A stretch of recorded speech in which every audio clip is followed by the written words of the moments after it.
La revue de la presse sur RTN, la voix du salut.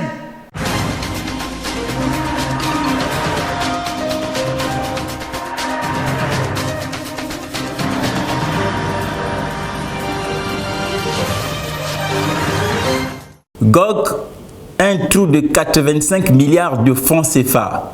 Une du quotidien L'Union de ce mercredi qui impute ce scandale au décaissement douteux et non justifié à la sous-traitance Pompe Afrique, outre le financement au pacte d'associations et activités diverses.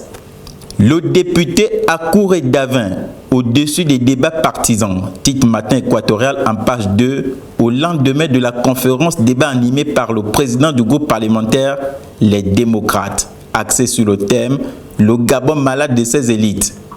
Pour Matin Équatorial, Davin Akouré s'est à l'occasion inscrit en rassembleur impartial, dépouillé de ses oripeaux d'opposants.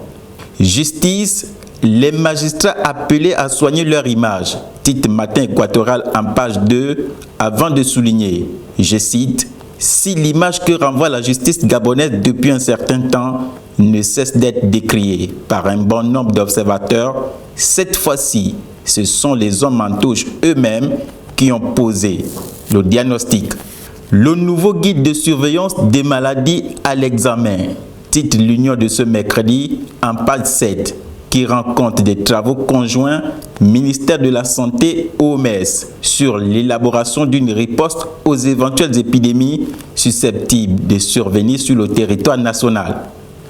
L'ONU pessimiste sur l'éradication de la faim en Afrique centrale à l'horizon 2030. Titre Matin Équatorial en page 3, en fondant ce titre sur les propos empreints de doute de la coordinatrice du système des Nations Unies au Congo, qui juge peu fiable le dispositif d'éradication de la faim mis en blanc par les pays de la communauté des États de l'Afrique centrale, CEAC. Changer de nom après le mariage, ce qu'il faut savoir.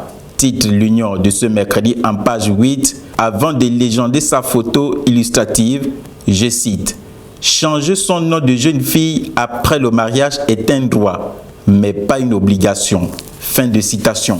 Et enfin, Djolé sous les eaux.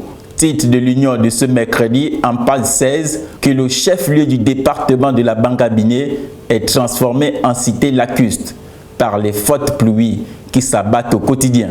Selon le quotidien L'Union, les populations implorent le bon Dieu pour qu'il leur vienne en aide.